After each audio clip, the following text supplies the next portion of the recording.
Bonjour, c'est Jean-Christophe, bienvenue dans l'émission photo. Aujourd'hui, je vous dis ce qu'est la surexposition ou la sous-exposition. Je vais vous parler de, déjà définir tout ça, vous parler du principe de réciprocité, de la plage dynamique, et puis quelques conseils pour éviter ces problèmes de sur- ou sous-exposition. Quand on dit sur- ou sous-exposition, on parle avant tout d'exposition. Alors l'exposition en photo, c'est simple, c'est la quantité de lumière qui est reçue par le capteur de l'appareil photo pendant la prise de vue, capteur numérique ou film en argentique, peu importe. Ça veut dire que pour que la photo soit correcte, il faut qu'il y ait une certaine quantité de lumière qui arrive, ni trop ni trop peu. S'il y a trop de lumière, on est typiquement en surexposition, c'est-à-dire que la photo va être trop claire, il va y avoir des zones dans l'image qui vont être blanches, trop claires, brûlées, et si vous regardez l'histogramme sur l'arrière, sur l'écran arrière de votre boîtier, vous allez voir qu'il est décalé vers la droite. Alors, par rapport à la vidéo, hein, c'est bien vers la droite sur l'écran, donc vers les hautes lumières, vous êtes probablement en saturation à droite. La sous-exposition, tout bêtement, c'est l'inverse. On a sous-exposé, on n'a pas assez de lumière qui est venue sur le capteur. L'image va être trop sombre, ou bien il va y avoir des zones sombres, bouchées, noires dans l'image, donc ça ne va pas être très harmonieux non plus. Et l'histogramme, lui, c'est l'inverse, il va être décalé à gauche vers les basses lumières. Il va venir taper probablement la barre des basses lumières. Je vous parlais du principe de réciprocité. Alors, il faut comprendre que pour avoir une bonne exposition, il faut donc une quantité de lumière nécessaire et suffisante pour que la photo soit correcte. Maintenant, vous savez que quand vous réglez votre appareil photo, vous allez changer l'ouverture ou bien changer la vitesse. Si vous photographiez un sportif, vous allez prendre une vitesse rapide, donc un temps de pause court, parce que vous voulez figer des mouvements. Donc ça, si vous changez la vitesse ou le temps de pause, et puis inversement, quand vous faites un joli flou d'arrière-plan, vous allez ouvrir le diaphragme grand comme ça, et alors plein de lumière va arriver, mais toujours pareil, il va y avoir trop de lumière, toujours à temps de pause constant. Alors, il va falloir jouer avec ça. Puis il y a un troisième critère qui rentre en jeu en numérique, alors partout, mais en numérique particulièrement, c'est la sensibilité, puisque à l'inverse des films, en numérique, on peut changer la sensibilité d'une photo à l'autre, et donc selon la sensibilité que vous choisissez, eh bien là aussi l'exposition va varier. Donc il y a ce fameux triangle d'exposition, et il faut juste retenir ça, et retenir que ce principe de réciprocité dont je vous parle, c'est que si vous voulez avoir une quantité de lumière constante, mais que vous ouvrez le diaphragme en plus grand, eh bien, plus grand, plus de lumière, il va donc falloir jouer sur le temps de pause pour le raccourcir de manière à ce que la quantité de lumière reste la même.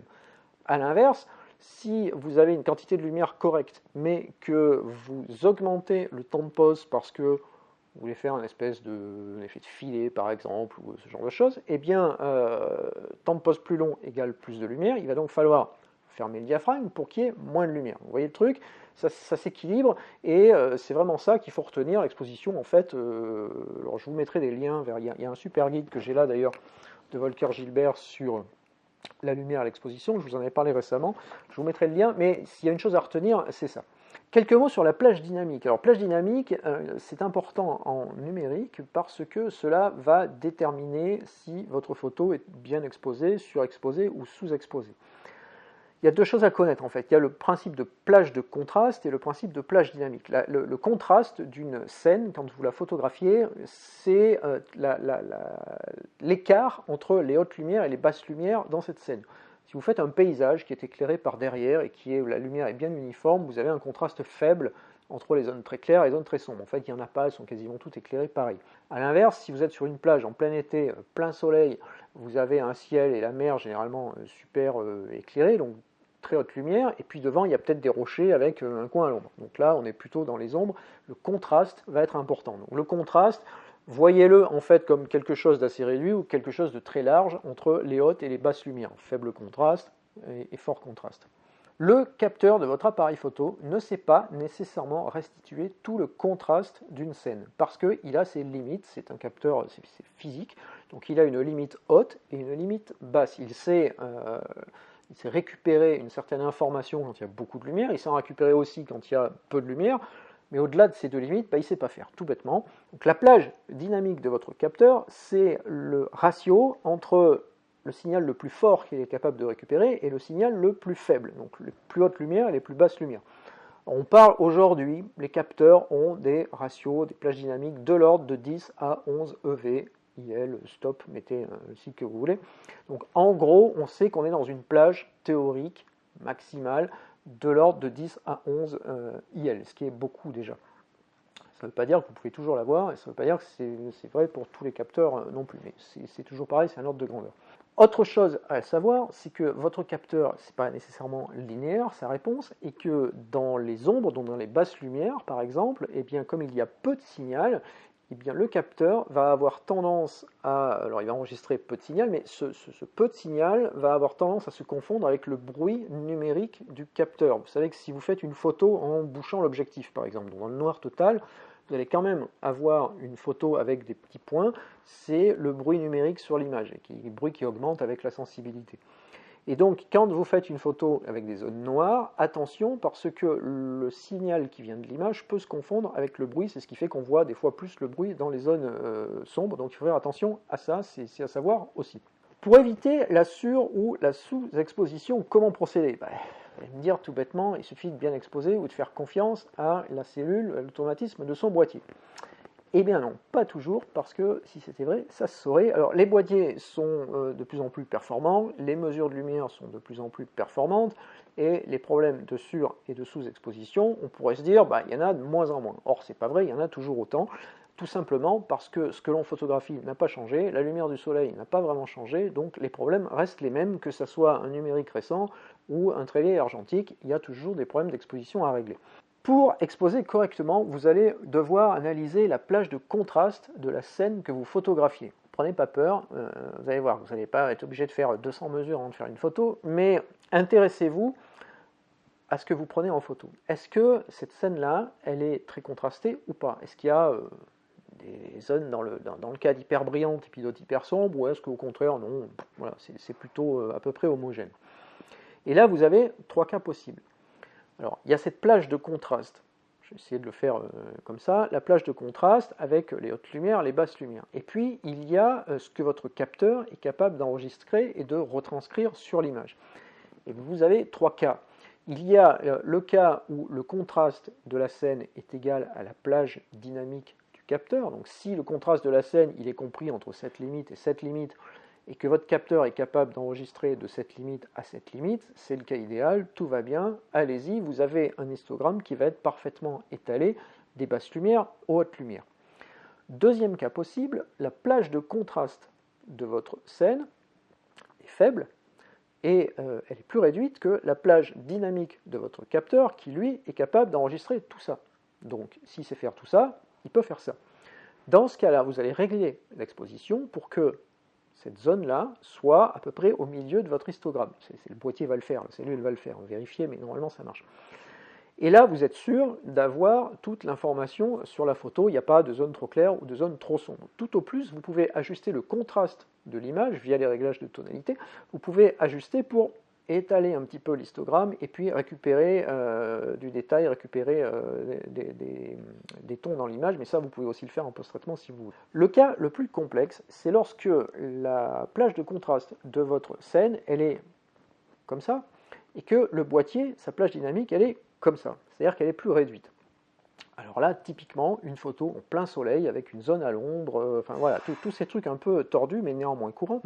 Donc, comment on fait? Parce que s'il faut enregistrer tout ça et que le capteur ne sait faire que ça, on a un problème. Il va nous manquer tout ça, puis il va nous manquer tout ça. Alors, vous allez me dire, il n'y a qu'à se mettre là et puis on perdra que ça, ou bien il n'y a qu'à se mettre là et on perdra que ça. Oui, mais sauf que c'est pas toujours ce qu'on veut faire. Alors, l'idéal, ça reste de réduire le contraste de la scène photographiée. C'est-à-dire que si vous êtes capable de ramener le contraste de la scène de ça, qui est un peu trop large, à ça qui correspond au capteur, vous avez gagné parce que là, vous retombez dans le premier cas où les deux plages sont égales. Mais vous pouvez me dire, attends, réduire le contraste de la scène, je ne vais pas baisser la lumière du soleil, quoi. Donc de quoi tu me parles? Alors là, il y a différentes solutions en fait qui s'offrent à vous pour réduire le contraste d'une scène. La première, la plus facile, c'est typiquement le cas où vous photographiez une scène, un paysage par exemple, et puis il y a le soleil qui apparaît dans l'image. Alors vous avez une tache très brillante dans l'image, ou bien s'il n'apparaît pas, il est pas loin derrière, donc c'est hyper lumineux. Et puis devant, vous faites, je sais pas, un portrait avec quelqu'un qui est dans l'ombre, et du coup la personne est un peu, on la voit pas bien, elle est toute noire. Pour réduire le contraste de la scène, vous pouvez tout simplement vous déplacer un petit peu à la prise de vue, de manière à faire en sorte que cette tache lumineuse qui est liée au soleil, mais ça peut être une lampe, ce que vous voulez, mais c'est ce qui apporte beaucoup de lumière dans l'image, vous vous déplacez pour que ça ne soit plus dans le champ. Alors soit vous pouvez vous décaler et puis hop, le soleil il sort un peu du cadre et tout de suite l'intensité va diminuer, donc le contraste va diminuer. Ou bien une astuce c'est de caler, si vous avez un arbre ou un poteau, vous calez le soleil, vous voyez, vous déplacez un petit peu pour caler le soleil derrière l'arbre ou derrière le poteau. Ça peut faire un effet sympa d'ailleurs de lumière et d'ombre autour, une espèce de contre-jour assez agréable. Et puis là aussi ça va réduire le contraste et donc vous allez vous retrouver dans une situation favorable pour votre capteur. Deuxième possibilité de réduire le contraste de la scène, c'est le fait de déboucher les ombres. Alors déboucher les ombres, je reprends l'exemple du portrait dans l'ombre, eh bien vous pouvez sortir le flash intégré de votre boîtier et paf, mettre un petit coup de flash devant pour déboucher le visage de la personne, ce qui va ramener de la lumière artificielle dans ce cas-là, mais l'effet de bord, c'est que ça diminue le contraste de la scène, puisque à l'instant où vous prenez la photo, il y a deux zones qui sont éclairées correctement, donc là aussi le contraste global va diminuer. Une troisième possibilité est d'utiliser un filtre ND, donc un filtre qui va réduire la quantité de lumière qui arrive sur le capteur. Donc ça, vous le vissez, vous le fixez devant l'objectif.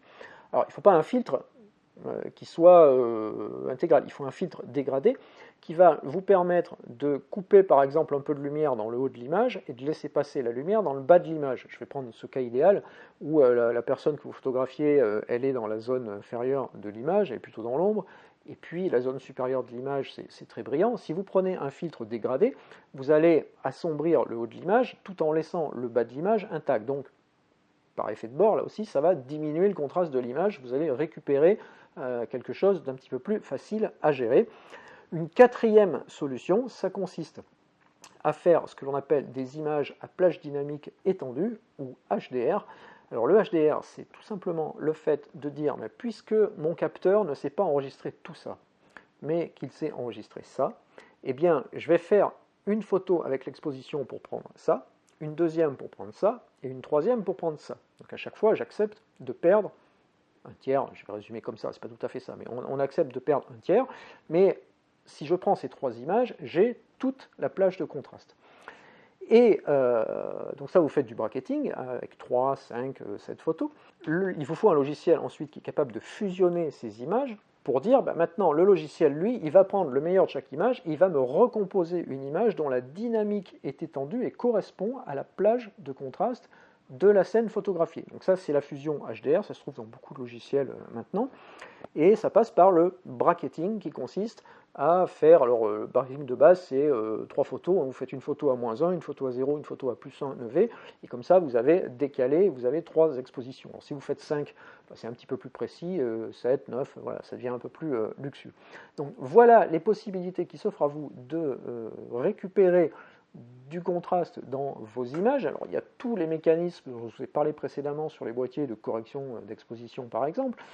Et alors vous allez peut-être me dire dans les commentaires, et oui, et si je le faisais sur mon logiciel en post-traitement, puisque quand je fais du RAW, je peux jouer sur le curseur d'exposition et puis récupérer. Je ne suis pas très partisan de ça, parce que déjà l'exposition ça se fait à la prise de vue, ça ne se fait pas en post-traitement, c'est-à-dire c'est pas parce que le logiciel permet de corriger quelque chose qu'il faut massacrer sa prise de vue. Donc, déjà exposer correctement. Ensuite, le logiciel va vous permettre de jouer sur l'exposition. Mais pour reprendre mon exemple, j'ai ça à photographier, le capteur sait faire ça. Si je change l'exposition avec le logiciel, je vais faire ça. Donc je vais décaler l'exposition, mais je ne vais pas faire ça. C'est le contraste qui ferait ça, mais le contraste il est beaucoup plus limité dans les possibilités du RAW. Donc si vous faites juste ça, eh bien vous ne faites que décaler l'exposition comme vous l'auriez fait à la prise de vue. Donc autant le faire à la prise de vue. Voilà ce que je voulais vous dire sur surexposition, sous-exposition. J'ai sur ces sujets-là souvent des questions, donc je pensais que ça méritait d'être précisé. Je vous renvoie dans la description alors, vers déjà le guide de Volker Gilbert qui est super bien fait là-dessus, qui vous détaille tout ça. Donc ça s'appelle Les secrets de la lumière et de l'exposition. Je vous mets également quelques liens d'articles sur le site qui vous détaillent ça. Et puis, comme d'habitude, je vous engage à alimenter le débat par le biais des commentaires. Si vous avez des questions à me poser, je vous conseille tout simplement de rejoindre ma liste de contacts, ça s'affiche là. Comme ça, on peut échanger par mail ensemble, et puis vous recevez chaque semaine l'actualité du site et ce qu'il ne faut pas rater, en fait, autour du monde de la photo tel que je vous en parle. Merci de m'avoir suivi jusqu'ici. À très bientôt pour un prochain épisode.